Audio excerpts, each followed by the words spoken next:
अधिकारी colonel Ramesh Singh retired Haldwani Nainital के नेतृत्व में आज दिनांक 30 सितंबर 2025 को लालकुआं नैनीताल में शहीद सम्मान यात्रा 2.0 का आयोजन किया गया। इस शहीद सम्मान यात्रा 2.0 का शुभारंभ बलिदानी न्यायसुधा धर्मेंद्र गंगवार के लालकुआं स्थित आवास से किया गया। सर्वप्रथम लालकुआं अंबेडकर पार्क में श्रद्धांजलि को अर्पित करने के बाद कलश को वीर नारी श्रीमती मीरा बलिदानी नायब सूबेदार धर्मेंद्र गंगवार की पत्नी के आवास पर ले जाया गया और उनके आंगन से मिट्टी ली गई। स्वयं वीरांगना श्रीमती मीरा जी ने मिट्टी को अपने सिर पर रखकर जिला सैनिक कल्याण अधिकारी कर्नल रमेश सिंह सेवानिवृत्त हल्द्वानी नैनीताल को सौंपा। नायब सूबेदार धर्मेंद्र गंगवार जो इंडियन आर्मी ऑर्डिनेंस कोर में सेवा करते हुए वीरगति को प्राप्त हुए थे। घर से मिट्टी लाने के बाद वापस अंबेडकर पार्क में वीर नायब सूबेदार धर्मेंद्र गंगवार की याद में 2 मिनट का मौन भी रखा गया। शहीद सम्मान यात्रा 2.0 में लालकुआं विधायक डॉक्टर मोहन सिंह बिष्ट जी, नगर पंचायत अध्यक्ष श्री सुरेंद्र सिंह लोटनी जी व समाज सेवी Prakash Chandra Mishra ji, Indian army veteran व अन्य इंडियन आर्मी वेटरन्स और स्थानीय निवासी तथा एनसीसी कैडेट्स भी उपस्थित थे। वीर नारी श्रीमती मीरा जी और बलिदानी न्याय सूबेदार धर्मेंद्र गंगवार के माता पिता ने सबसे पहले बलिदानी को श्रद्धांजलि अर्पित की। तत्पश्चात लालकुआं विधायक व उपस्थित अन्य गणमान्य व्यक्तियों और पूर्व सैनिकों के द्वारा बलिदानी न्याय सूबेदार धर्मेंद्र गंगवार को श्रद्धांजलि अर्पित की गई। वीरांगना श्रीमती मीरा जी ने कहा कि उन्हें सैनिक की पत्नी होने पर गर्व महसूस होता है। मैं जहां गौरवान्वित महसूस करती हूं, वहीं पीछे एक दुख भी रह जाता है। उन्होंने बताया कि उनके बच्चे अपने बलिदानी पिता को याद कर हमेशा गौरवान्वित होते हैं। वहीं बलिदानी नायब सूबेदार धर्मेंद्र गंगवार के माता पिता ने कहा कि उन्हें अपने पुत्र पर गर्व है, लेकिन जहां गर्व होता है वहीं एक पुत्र को खोने का दुख भी हमेशा होता है। साथ ही वीर नारी ने सरकार पर आरोप लगाते हुए कहा कि 1.5 साल हो चुके हैं, लेकिन अभी तक उन्हें अपने बच्चों के भरण पोषण हेतु सरकारी नौकरी नहीं उपलब्ध हो पाई है। जो सरकार ने वादा किया था वह अभी तक पूरा नहीं हो पाया है। उत्तराखंड सरकार से यानी कि मुख्यमंत्री पुष्कर सिंह धामी जी से बलिदानी नायब सूबेदार धर्मेंद्र गंगवार जी की पत्नी, माता पिता और उनकी पत्नी की मांग है कि परिवार के भरण पोषण हेतु सरकारी नौकरी की व्यवस्था जल्द से जल्द की जाए ताकि बच्चों का भरण पोषण हो सके। वह लालकुआं में बलिदानी के याद में उनकी स्टैच्यू भी लगाई जाए। स्टैच्यू मेरे साथ स्टैच्यू और नौकरी के लिए पक्का अप्लाई मैंने 1 से 1.5 साल हो गए, कोई रिप्लाई नहीं आया है। और उसमें में मैंने कई बार जो मेरे संग था सारे डॉक्यूमेंट्स मैंने क्लियर करके दिए थे, पूरा डाटा भेजा था, सब कुछ भेजा था, अभी तक मेरे को रिप्लाई नहीं आया है। और ये मैं सरकार से निवेदन करती हूँ कि मेरे को लालकुआं अगर दूर ना दिया जाए, लालकुआं में लोकल में किया जाए। छोटे बच्चे हैं, पूरे माँ बाप है, इनकी भी मेरे को ही देखभाल कर। Okay, thank you ma'am. जय हिंद। आपको क्या फील होता है अपने पुत्र पर, किस प्रकार से देश के लिए उन्होंने अपना सर्वस्व न्यौछावर कर दिया? अपने पुत्र को बहुत गर्व होता है, दुख भी बहुत होता है। नहीं है, हाँ बहुत होता है। हाँ मेरे जैसा हर माँ को पुत्र के हाँ बहुत गर्व अपने बेटे कितने पुत्र हैं आपके, कितने बेटे हैं? 2 बेटे हैं। दोनों फौज में हैं या प्राइवेट नौकरी करते हैं? सरकार से कोई मांग है आपकी?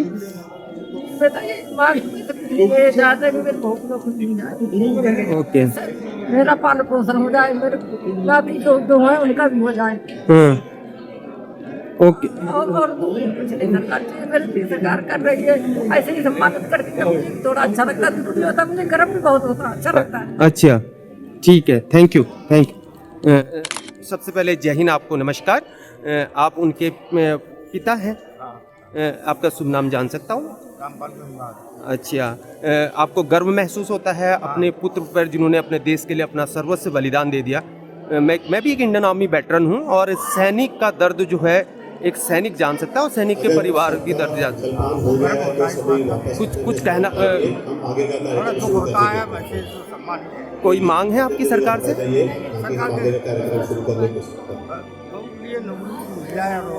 बहू के लिए नौकरी की जरूरत है आपको, क्योंकि परिवार पालना पोसना पड़ता है। और स्टैच्यू वगैरह बन जाएगी। स्टैच्यू तो विधायक जी ने बोला है कि विधायक फंड से हम बनाएंगे, यही आपकी मांग है? साथ ही लालकुआं विधायक डॉक्टर मोहन सिंह बिष्ट ने यह घोषणा करते हुए कहा कि वह जल्द ही अपने विधायक कोटे से बलिदानी नायब सूबेदार धर्मेंद्र गंगवार जी की स्टैच्यू या प्रतिमा का निर्माण भी करवाएंगे। पिताजी, आज शहीद सम्मान से यात्रा 2.0 है और किस तरीके से विजन है सरकार का शहीदों को लेकर, और आज यहाँ पर यात्रा पहुंची है, क्या कहना चाहेंगे? देखिए, शहीद सम्मान यात्रा का एक दूसरा चरण प्रारंभ हुआ है। प्रथम चरण में भी सरकार द्वारा उन सैनिकों के जो शहीद हुए हैं सीमाओं पर, उनके नाम का शिलापट उनके गांव में उनके जन्म स्थान पर लगाना, उनके घरों की मिट्टी से जो 5वां सैन्य धाम देहरादून में बन रहा है वहाँ पर कलशों में मिट्टी ले जाकर उस सैन्य धाम में प्रतिस्थापित करना, ये कार्य किया गया था और लंबे चरण का कार्यक्रम था। इस बार फिर से दोबारा ये दूसरा पार्ट आज शुरू हुआ है। इस क्रम में आज शहीद सम्मान यात्रा लालकुआं पहुंची है और लालकुआं में नायब सूबेदार धर्मेंद्र कुमार के घर से मिट्टी को ले जाकर सैन्य धाम देहरादून में प्रतिस्थापित करने का आज कार्यक्रम होना है। तो उसके लिए हम लोग यहाँ पर एकत्र हुए हैं और हम लोग सरकार की ओर से प्रयास कर रहे हैं कि सैनिक जो हमारे दिवंगत सैनिक हैं जो वीर गति को प्राप्त हैं सेना पे के लिए देश में सीमाओं पर रक्षा करते हुए, उनको पूरा सम्मान दिया है। धर्मेंद्र जी की प्रतिमा के लिए आपने विचार किया है, तो किस तरीके से उसको करेंगे अगर जगह चिन्हित की जाती है? जी हाँ, अगर मैंने कहा है कि सैनिक कल्याण बोर्ड से भी कहा है और कि अगर ऐसी कोई उनकी योजना है कि उनके सम्मान में उनकी एक प्रतिमा यहाँ पर, उनका एक स्टैचू यहाँ पर लगाया जाए, एक मूर्ति का किया जाए, तो मैं उसके निर्माण के लिए स्वयं अपनी ओर से भी और विधायक जी भी सहयोग करूँगा। जहां जिला सैनिक कल्याण अधिकारी कर्नल रमेश सिंह रिटायर्ड हल्द्वानी नैनीताल ने ये बताया कि देहरादून में शौर्य स्थल सैन्य धाम का निर्माण कराया जा रहा है, जिसमें प्रदेश के सभी शहीद सैनिकों के घर आंगन की मिट्टी को स्थापित किया जाएगा। शहीद सम्मान यात्रा 2.0 का समापन 5 अक्टूबर को लैंसडाउन में किया जाएगा, जहां मुख्यमंत्री पुष्कर सिंह धामी जी शहीद परिवारों को सम्मानित भी करेंगे। सर जय Hind. First of all sir, जिस प्रकार से उत्तराखंड के अंतर्गत जो है अभी जो है शहीद 2.0 सम्मान यात्रा निकाली जा रही है जी, तो उसमें जो है अभी कितने यहाँ पर शहीदों के जो घर से जो है अभी तक मिट्टी ले जाई जा चुकी है? टोटल इस बार में 72 है, तो या तो 2021 के बाद के शहीद है या पहले जिनके घर आगे से किसी कारणवश मिट्टी नहीं ले जा सके। इसी क्रम में नैनीताल जनपद में 2021 के बाद के दो हमारे शहीद परिवार यहाँ पर रह रहे हैं, उनके घर आंगन से मिट्टी एकत्रित करने का कार्यक्रम चल रहा है। आज ये प्रथम चरण का पहले शहीद के घर आए हैं, कल हमें अगले शहीद के घर आए। देहरादून में जो शहीद स्थल बन रहा है जिसे 5वें धाम के नाम पर पुकारा जाएगा, उसका कार्य जो पूरा होना है उसका कार्य कब तक हो जाएगा? उसका कार्य अभी अंतिम चरण में है।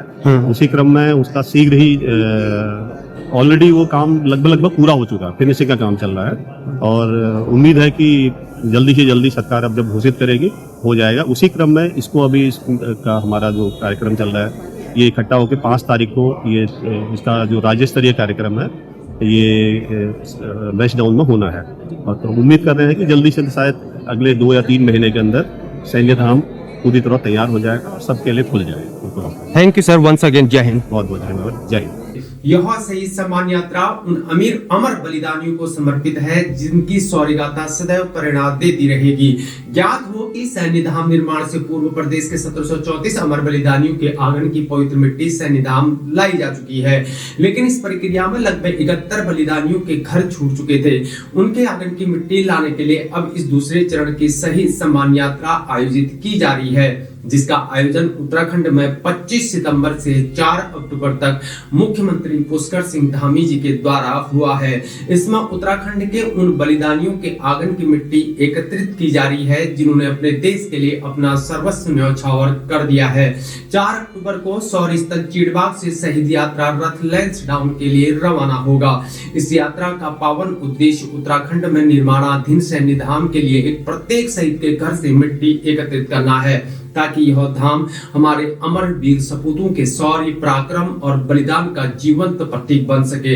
यह मिट्टी सैन्य धाम में रखी जाएगी। देवभूमि के वीर कम नहीं जिन्होंने देश के लिए अपना सर्वोच्च बलिदान को दिया है। जय हिंद, भारत माता की जय।